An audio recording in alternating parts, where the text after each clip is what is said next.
Hello mga kabayan, mega love shoutout po Team Royal Lipat. Hello, good morning. And dito po tayo ngayon sa Salvacion.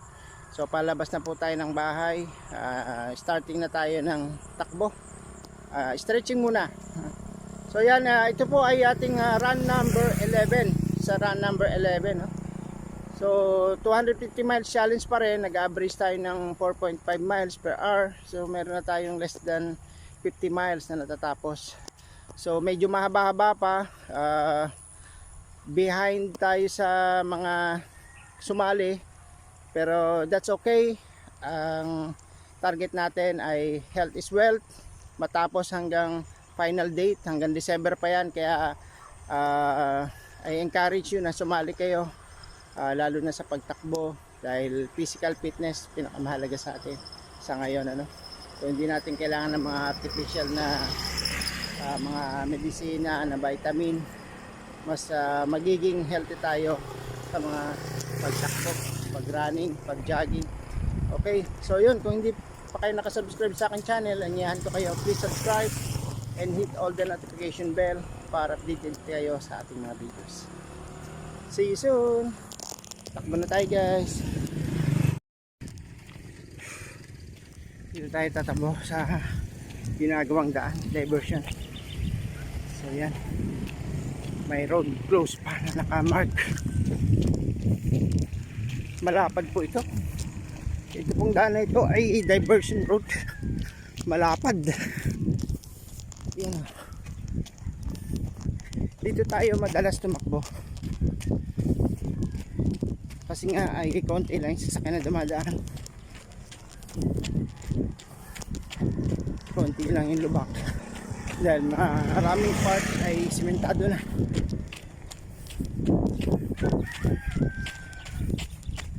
So sigurado to ay luluwag ang trapiko dito po sa sentro ng Baaw, sa pinakasentro. Pag ito po yung nagawa na at naging accessible to all kind of vehicles, sigurado po ito ay magandang daanan. Kaya lang, we don't know, some disadvantages pag ganyang magandang daan. Yung iba gumagawa ng mga racing, huwag naman sana, kasi ang racing dapat ginagawa sa proper place, proper road, at may mga emergency vehicle saka sakali mga aksidente. Yun, kita nyo ang mga tabi nito. Actually itong road na to, diversion road, ang laki ng nasakop. So maraming palayan po ang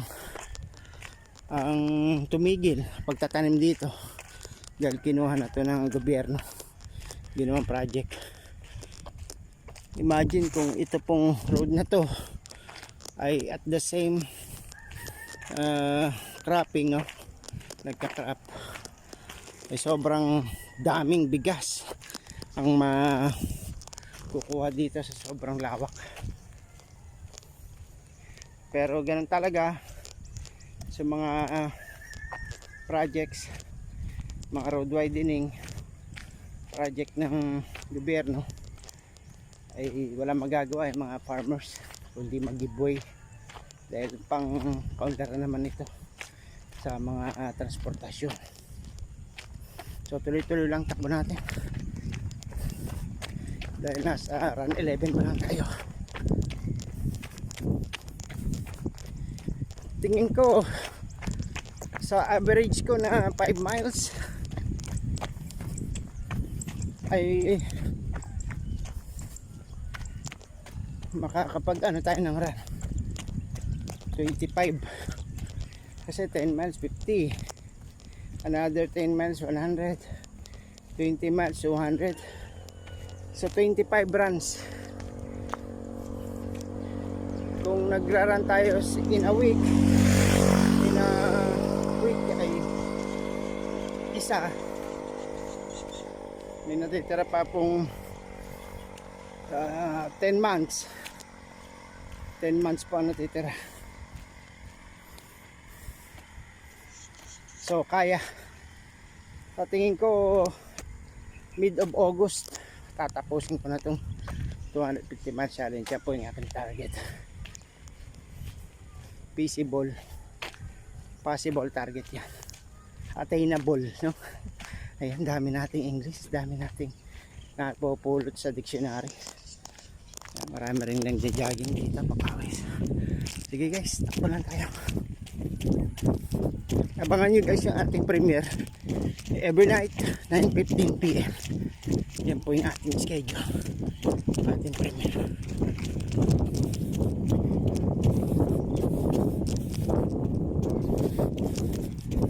Pagkatapos ng ating running, magdidilig naman ako doon sa aking tanim na nyug. Tipid kasi ang ulan ngayon, kailangan diligin yung tanim na nyug para hindi siya matuyo.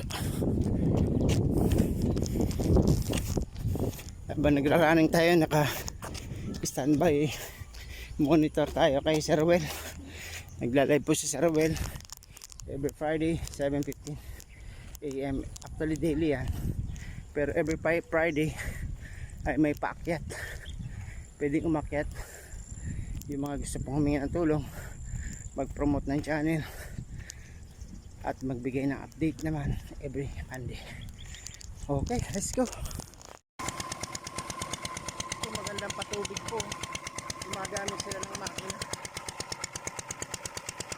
Kung sinaunang technology natin ay gumagana pa rin. Dami ng tubig, sobrang linaw. Hanapin natin kung saan ang source nito.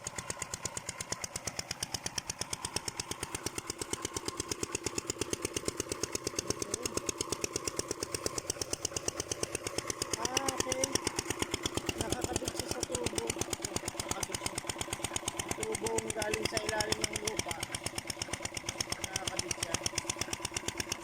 Ayan po yung patubig po na ginagawa dito. Kaya naman yung tanim na pakwan ay malago na. Okay. Guys, minto muna tayo dito sa lugar dito sa may Santa Cruz. May mga patanim ditong pakwan, malalago na at maraming bulaklak. Ito po yung paraan ng pagdilig nila. Ginagamitan ng patubig. Sumisip-sip po sa ilalim ng lupa. So I don't know kung naintindihan nyo yung aking salita, kasi nga malakas yung andar ng compressor. Okay, so alis na tayo dyan, diretso tayo sa pagtakbo. Napadaan lang tayo, gusto ko lang ipakita sa inyo na dito po sa probinsya ay may mga lugar na mahirap abutin ng tubig, but then yung pong ginagawa nila, hukay ng malalim, lagyan ng tubong malaki, D4, then pag may bumubulok ng tubig galing sa ilalim ng lupa, that's the time na kakabitan naman ng makina para malakas po yung higop palabas. Kaya itong malaking taniman ng palay ngayon ay kinonvert nila sa pakwan, kasi ang palay ay masyadong malakas sa tubig, matrabaho. Itong pakwan, simple lang pagpangin. May kasamang damo, nabubuhay siya at mamumunga. Okay, let's go. So, medyo umuulan na konti. Papunta muna tayo sa sentro ulit. Pakita ko yung kabilang diversion. So, napansin ko po, nag-caught ng aking attention ito pong outpost ng PNR.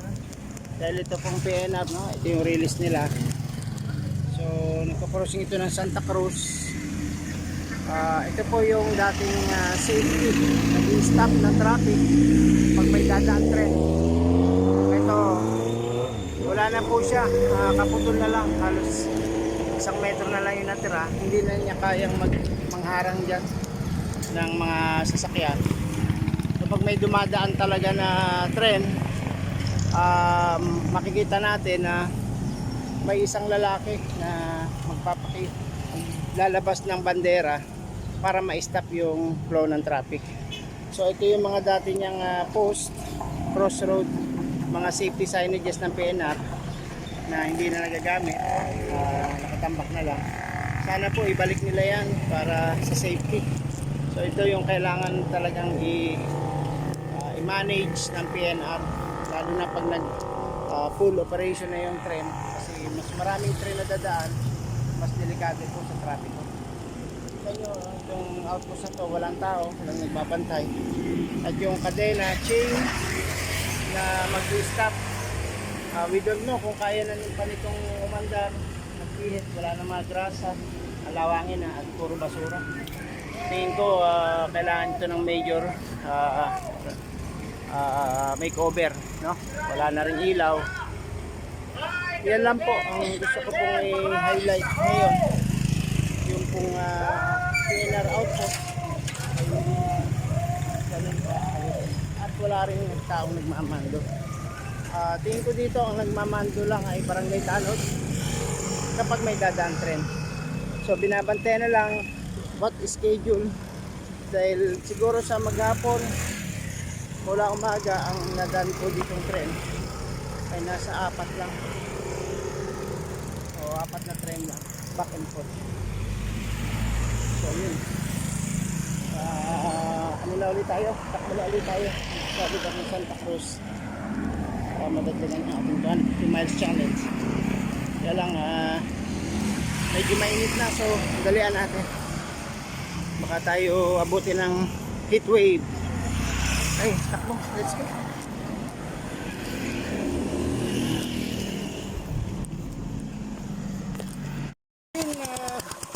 Guys, minto muna tayo dito sa lugar dito sa may Santa Cruz.